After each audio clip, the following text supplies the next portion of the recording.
एवं बच्चे, अभी आप संतों के वचनों से अपने जीवन को कृतार्थ कर रहे थे। आज हमारे गुरुदेव का 7वां महापरिनिर्वाण दिवस है। गुरुदेव ने इस जगह पर रहकर साधना की, ध्यान किया। करेल वाले आश्रम पर इसके बाद गए। ये भूमि हम सभी शिष्य और साधकों के लिए विशेष पवित्र है। समाधि स्थल का चुनाव गुरुदेव ने अपने जीते जी कर लिया था। शरीर छोड़ने के एक दिन पहले उस स्थान पर पालक खड़ा था, उसको अपने हाथों से हटाया कि राधा बस यहीं पर दबा देना। और समाधि का निर्माण जिस तरह किया, सिर्फ उस जगह साधना ध्यान करने के लिए। गुरुदेव के जो विचार थे, जो आदर्श थे, हम सभी शिष्य उसको अपने ऊपर उतारते हैं, उनके अनुसार चलते हैं। और मेरा भी मृत्यु पर्यंत यही प्रयास रहेगा कि हम गुरुदेव के पद चिन्हों पर चलें। सेवा, साधना, दया, परोपकार, ये सारे गुण गुरुदेव में अच्छी तरह विद्यमान थे। और मेरा पल पल प्रयास रहता है कि मैं गुरुदेव के उन पद चिन्हों पर चलें। उनकी उस ज्ञान की धारा को, गुरुदेव के अंदर विशेष यही थे कि सदगुरु कबीर के ज्ञान का प्रचार जन जन तक हो। लोगों के अंदर से आडंबर, अंधविश्वास, ढोंग, ये चीजें निकलें और वास्तविक अपने स्वरूप को पहचाने कि सत्य है क्या। जो युगों युगों से हमारे दिमाग में जिन बातों को भर रखा है, उनको धीरे धीरे निकालें। कभी कभी ना समझ लोग कह भी देते हैं कि महाराज जी क्या होता है सत्संग से, कितने वर्षों से लोग सत्संग सुन रहे हैं, मुझे तो लगता नहीं कि कोई फर्क पड़ता है। लेकिन आप ही लोगों से हम एक प्रश्न करना चाहते हैं। माताएं बहनें भी बैठी हैं। एक पतीले को, एक हांडी को आप लगातार 1 महीने चूल्हे की आंच पर चढ़ाते हो और उसको मांजो नहीं।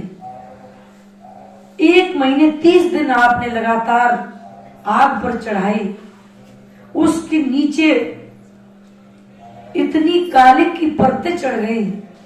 एक दिन आप उसको लेके बैठ गए और मांज रहे हो, काला काला पदार्थ, पानी काफी निकला, नाली में बहता हुआ गया।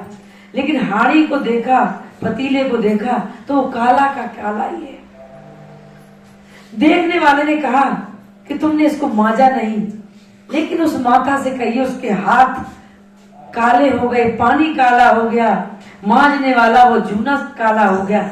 वो गारंटी से कहती है, विश्वास के साथ कहती है कि मैंने मांजा। कि तुम मांजा कैसा, ये तो काला का काला ही है। तब वो कहती है कि 1 महीने तक लगातार चूल्हे पर चढ़ाया और एक दिन मांजने से मजा तो, लेकिन पूरी तरह साफ नहीं। न वो गलत झूठ बोल रही है और देखने वाला भी कहता है कि काला का काला ही, काले पूरी लगी हुई है। मेरे बंधु, इसी प्रकार कई एक जन्मों के, कई एक वर्षों के सांसारिक इच्छाओं, कामनाओं, आडंबर, झूठ, अविश्वास, इन चीजों का पर्दा पड़ा हुआ है।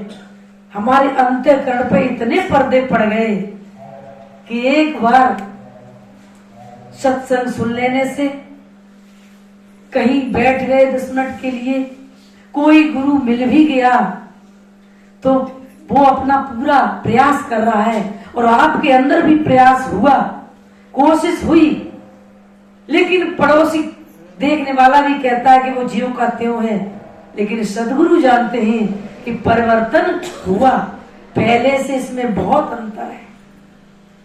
कहने का तात्पर्य कि सत्संग का संग, संतों का संग, सदगुरु की सेवा कभी भी जीवन में निष्फल नहीं जा सकती है। उसका लाभ निश्चय ही आपको मिलेगा। वो अभी साहब जी ने यहां से बात शुरू की थी कि सब सुख चाहते हैं, शांति चाहते हैं, और जब हम संतों की शरण में आते हैं, संतों की वाणी जब कानों के द्वारा मेरे अंतःकरण में पहुंचती है, तो वो धीरे धीरे एक एक चीजें, पर्दे के पर्दे उतरते जाते हैं। अब कई एक जन्मों के पर्दे हैं, तो हो सकता एक दो जन्म आपको वो पर्दे उतारने में लग जाए। आज 18 साल की अवस्था पर मेरे विचार ऐसे आए कि हम गुरुदेव की सेवा करें, संतों की सेवा करें और साधना करें। क्या मेरा कोई इसी जन्म का पुण्य है? पता नहीं कैसे धीरे धीरे संतों का संग करते करते जब वो भी कर्म इतने इकट्ठे हो जाते हैं, तो फिर इस अवस्था पर ही ऐसा विचार बन गया कि अपने जीवन को संतों की सेवा में सौंप दिया। और मेरे जीवन के सिर्फ 2 ही लक्ष्य हैं। प्रत्येक जीवधारी की जितनी भी हमसे बन पड़े उतनी सेवा करना, अपने आप को, अपने मन को अपने ही स्वरूप में स्थिर करना, साधना और ध्यान के द्वारा, और मेरे जीवन का कोई तीसरा कार्य नहीं।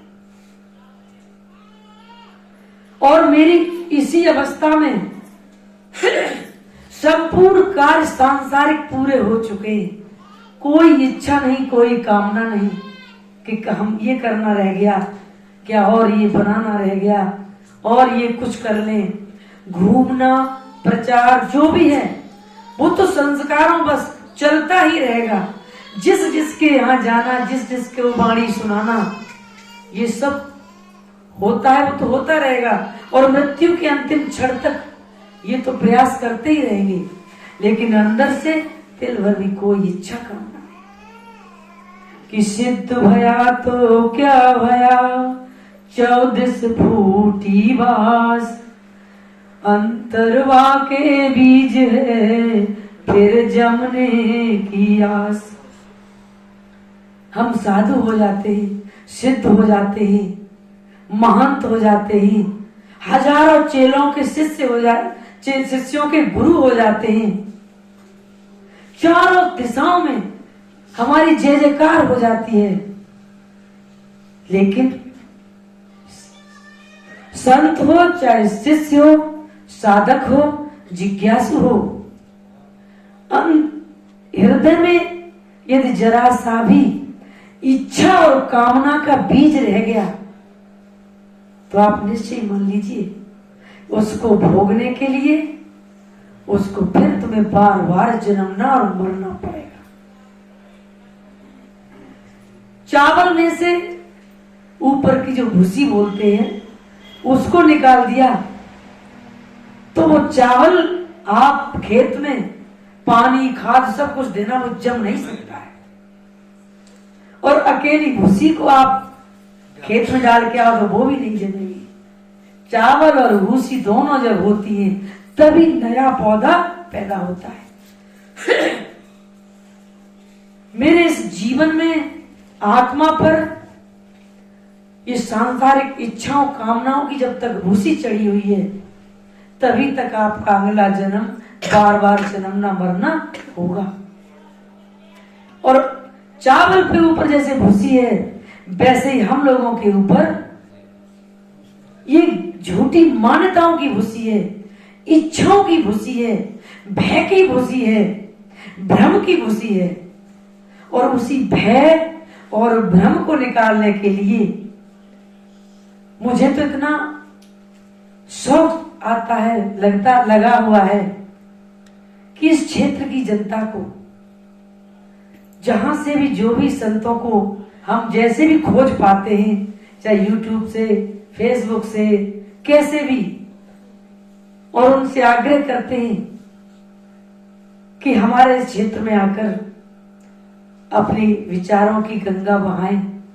हमारे अदर क्षेत्र के रहने वाले कुछ गरीब इलाका भी है और साधक है, जिज्ञासु हैं, गृहस्थ हर जगह जा नहीं पाते हैं, तो ये साल में एक यहाँ संतों का मेला लगा देते हैं कि संत अपनी वाणी को सुनाकर यहाँ की भोली भाली जनता को कुछ लाभ दें, कुछ वो सीखें और समझें।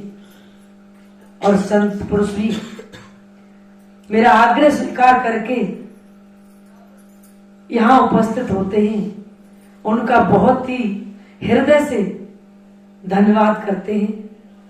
और यहाँ जब भी आप सब लोग आते हो तो गुरुदेव की उन विचारधाराओं से आप जुड़ते हो जो विचारधारा हमारे गुरुदेव की थी। गुरुदेव ने अपने जीवन पर्यंत कभी झूठ का साथ नहीं दिया, कभी भी किसी भी प्रकार की, भले ही कोई कितना भी बड़ा हो उसे सत्य मार्ग दर्शाया, कोई कुछ लोभ और लालच नहीं किया। गुरुदेव 3 बातें बताते थे कि लिप्सा, प्रमाद और भ्रम,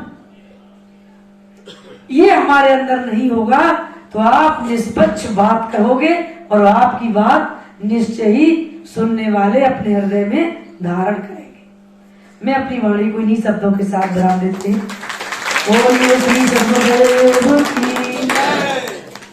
कुछ हमारे भक्त साधक भजन संगीत करेंगे। संतों से आग्रह है कि आप सफर से थके हुए हैं, आपका यदि मन हो तो आप आराम कर सकते हो, और सुनने की इच्छा हो तो आप मंचासीन बैठ सकते हो। आधे घंटे कुछ भक्त लोग अपने भजन गाएंगे। बोलिए श्री सद्गुरुदेव की। और कल के लिए यही निर्देशन है कि 10 बजे इसी जगह आप लोग उपस्थित होंगे। यहाँ से फिर